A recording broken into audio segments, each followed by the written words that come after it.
Hey there, my name is Megan and welcome back to my channel. Today I'm going to be talking about some of my most anticipated releases for the month of February and then one for January because I did not do a video of my anticipated releases for January, so I'm a little late to the game on that. But when I was doing research for this video, because I haven't even looked at what's coming out in 2023, guys, I'm a little bit behind. So I didn't want to overwhelm myself, so I decided just to look at new releases for January and February, and I gathered 5 that really piqued my interest. But before we go ahead and get on into the books, if you're not already subscribed to my channel, go ahead and hit that subscribe button as well as the little bell icon so you can be notified every time I post new content. I post new bookish videos every Monday, Thursday, and Saturday, and sometimes other days throughout the week. Also, if you check down in the description box below, you'll find links to all of my other social medias, my Buddy Read Discord, and my Patreon. The first book is a YA fantasy and is called The Spice Road. This is by an author I'm not familiar with, and her name is, forgive me if I'm not pronouncing it correctly, but Maya Abraham. And this is an Arabian-inspired fantasy, and I really enjoy desert fantasies. In fact, I did a whole video on some of my favorite desert fantasies. I'll put that up in the cards as well as in the description box. So this one definitely piques my interest. On Goodreads, it compares this book to the works of Sabaa Tahir and Hafsa Faizul, which I've read works by both of those authors. So if you have two, it kind of gives you a little bit of context of what to expect from this novel. In this book, there is a secret hidden world. I guess it's pronounced Qualia. And there is a mage who uses spices, and by having people drink these spices, it can awaken these affinities, or I guess magical abilities in people.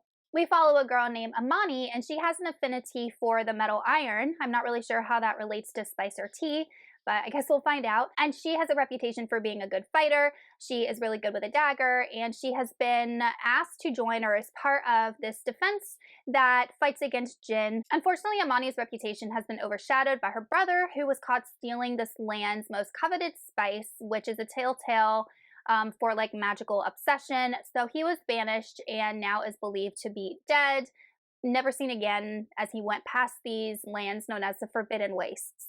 When Amani uncovers evidence that her brother might still be alive, she ends up partnering with the council because she's afraid that her brother will spread this hidden city's magical abilities and knowledge to other lands. So she partners with the council to bring her brother back and to be accountable for his actions. For her mission, she is matched up with a Jinni, not really sure what that is. He's a beast seer, once again, not really sure what that is. And he is going to be helping her along her mission. And as we know with YA books, a lot of times there is a hate-to-love romance that kind of goes on between characters, and that's kind of what it sounds like is going to happen with this guy and our main character. Amani will soon discover that there is a lot of secrets and magics that lie beyond her hidden city as well as the Forbidden Wastes as she treks her brother down to bring him back. This sounds just like a fun YA fantasy, desert fantasy with a lot of Arabian elements that I have read and am familiar with, and The Spice Road comes out on January 24th. The next book is an adult historical fantasy magical realism type book. It is called Nocturn by Alyssa Weiss. And first off, I think this cover is absolutely gorgeous. That's what really drew it to me. And the premise does revolve around a ballerina. I personally am not a dancer. It's never really been something that I'm into. I don't really enjoy dancer stories, anything like that. It's just not my interest.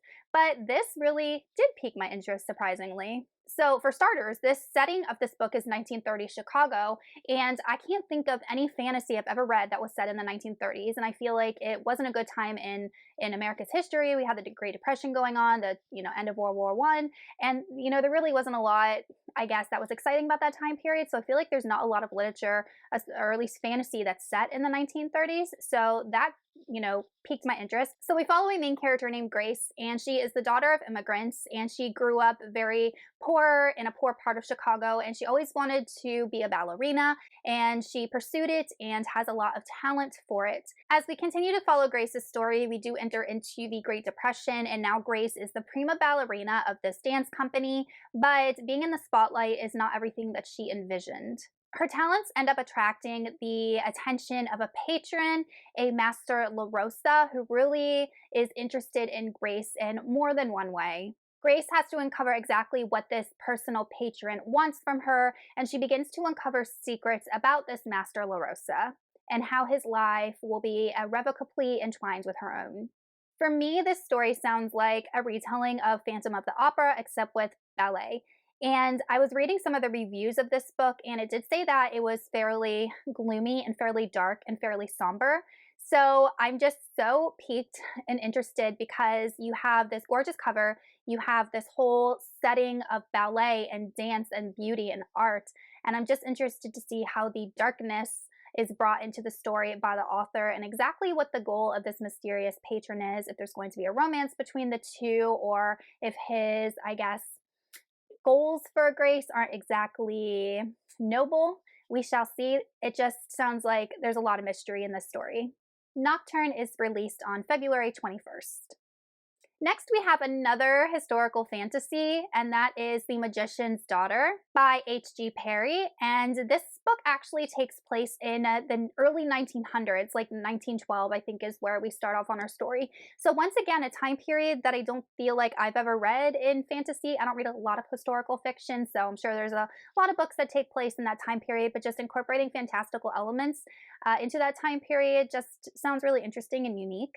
The premise of this book starts out by saying it's the year 1912 and all of magic has been siphoned from the earth, and this has been going on for the last 70 years. And then we're following a main character named Biddy, and Biddy, all she knows is magic. That's all she's ever had access to. Biddy was actually orphaned in a shipwreck and was left on this island off of the coast of Ireland. It's a very secluded island, and on this island lives a magician named Rowan, and Rowan decided to raise our main character. And people do know of this island, but there's a lot of, I guess, speculation about who actually lives there, what goes on. There's a lot of superstition surrounding this island. And as Biddy begins to grow up, she reaches 17 years old and she wants to get off of the island because Rowan is able to leave the island. He transforms himself into a raven every single night and leaves, and Biddy just wants to see the world and doesn't really know anything beyond this small island and her guardian. One night, Rowan fails to come back from one of his nightly runs, and Biddy takes it upon herself to leave the island and go in search of him. During her investigations, Biddy learns a lot about Rowan. She finds out that he has a lot of enemies. She ends up having to go into London, finds a secret castle underneath London's streets, as well as a secret ancient civilization, and she even finds the chance to restore lost magic to the world. But this lost magic and restoration of it comes with a huge cost, and Biddy has to make tough decisions as she learns more about herself, the truth about her being an orphan, magic, why it was lost, and even Rowan himself. The Magician's Daughter is set to be released on February 21st. The next book is a YA thriller, and that is The Island by Natasha Preston. And when I was doing research for this video, I have never read anything by Natasha Preston, but she has written a ton of books. I'm talking like dozens of books, and I don't read YA thrillers. I think the only one I've ever read is We Were Liars. I tend to read adult thrillers, but I'm definitely not against reading a YA thriller. And anything that has to do with like amusement parks or circuses or carnivals in a creepy manner, I love. I just love when an author is able to take that setting and twist it into something creepy and horrible. Says a lot about me, but that's exactly what this author does. But in this book, we are following 5 teens, and they have the opportunity to stay for the weekend at this amusement park called Jagged Island. It's a private amusement park for the very rich, the very wealthy, the influential, and all of these teens are social media influencers with thousands and thousands of followers. So essentially, they've been invited for the opening of this park so that they can spread the word about it and do what they do and influence. When the teens arrived, they are spared no expense. They have gorgeous hotel room, the best food. They have access to all the fun and all of the entertainment. But one thing was missing from the itinerary of this fabulous weekend, and that was being able to get off of the island alive. So something obviously is going to happen. These teens are going to be stuck and have to figure out a way to get off and get home. It just sounds like I feel like, more traditional horror movie or thriller where you have a group of teens and then bad stuff starts happening, and each teen is plucked off one by someone who's trying to get rid of them for whatever reason, and you just have that one person left standing. And obviously there's social media influencers, so I feel like there's going to be a lot of social media aspects involved. Maybe like a jaded follower might be behind all of this. I don't really know, but I think that it's going to be really relevant for today's teens because we all have access to social media and use it in some shape or form. So this book is one I could see myself picking up and reading in a single sitting, and The Island, set to release on February 28th. And last, we have The Angel Maker by Alex North. This is an adult mystery thriller, and I've never read anything by Alex North, but he's an author that has been on my radar for like years, and I have a lot of his books saved to my Goodreads TBR. He's just someone that I just haven't gotten to. In this book, we follow a main character named Katie, and Katie grew up on the English countryside. She grew up like with a very charmed life, and one day something happened. She had an encounter with a violent stranger, and it changed her life forever. Years later, Katie is still dealing with the trauma of what happened to her with this stranger, and from the synopsis, it sounds like something happened to her brother Chris. Maybe he was injured or something like that, because it says that Katie is unable to quell the guilt that she feels surrounding what happened to her and her brother Chris. And this is years later, like I said, so Katie is now grown, she has a child of her own, but one day Katie gets a phone call saying that her brother Chris went missing. Then we're following a detective, Paige, and this detective is currently investigating a gruesome crime that has taken place. It involved the murder of a very distinguished professor. And upon investigation, Detective Paige finds a lot of similarities between the attack on this professor and the attack on Katie's brother Chris all those years ago. Not only that, but he begins to draw parallels between Chris and Katie's attack, the death and murder of this professor, and all of these killings that were said to be done by the same serial killer years and years ago. So all of these storylines, all of these characters are going to be intertwined at some point as they are trying to uncover how all of these crimes relate. The Angel Maker is set to be released on February 28th. All right, you guys, that is it for 5 books that I am anticipating in the month of February and one in the month of January.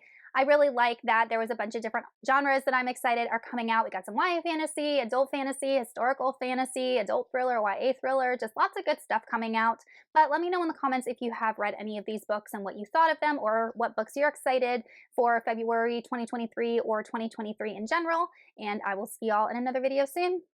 Goodbye.